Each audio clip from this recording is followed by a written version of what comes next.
তো গাইজ দেখো, আমরা আজকে তোমাদের নতুন কিছু দেখাতে এসেছি। এটা হচ্ছে এনারট্রন চিলবির ব্যাটারি। ব্যাটারির কন্ডিশনগুলো দেখেছো একবার? ব্যাটারিগুলো দেখো, এইখানে কেমন ফুলেছে, এইখানে কেমন ফুলেছে। প্রত্যেকটা ব্যাটারি ফোলা, প্রত্যেকটা ব্যাটারি নষ্ট হয়ে গেছে। এ ব্যাটারি যখন তখন অ্যাক্সিডেন্ট হতে পারে চলন্ত অবস্থায়। ঠিক আছে, একটা কাস্টমার দিয়ে গেছেন 3 মাস 4 মাস আগে উনি গাড়ি কিনেছেন। তো এখন যখন ব্যাটারিতে সমস্যা হচ্ছে, তো ওনার বলছে শোরুম যেখান থেকে উনি কিনেছিলেন সেটা বন্ধ হয়ে গেছে, তাই আমাদের কাছে নিয়ে এসছেন মাইলেজের ইস্যুর জন্য।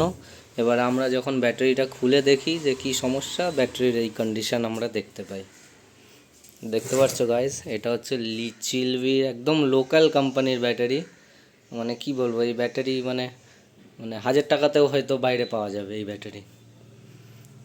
এবার রাস্তায় এই ব্যাটারি নিয়ে চললে যখন তখন দুর্ঘটনা হয়ে যেতে পারে। দেখতে পাচ্ছ ব্যাটারির কন্ডিশন দেখো, ফুলে কীরকম হয়ে গেছে। ব্যাটারি দেখো, এই দিকে ফুলে গেছে, এই দিকটা ঢুকে গেছে। এক একটা ব্যাটারি আমরা যখন ব্যাটারিগুলো খুলি, এক একটা ব্যাটারি এক একটার সাথে পুরো মানে মনে হচ্ছিল যেন ফেভিকুইকের মতো আটকে গেছে, 3টে ব্যাটারি একসাথে। দেখতে পাচ্ছ? তো এই হচ্ছে কম দামি ব্যাটারির নমুনা। চিলবি একদম লোকাল কোম্পানি, ঠিক আছে। এই হচ্ছে লোকাল কোম্পানির নমুনা।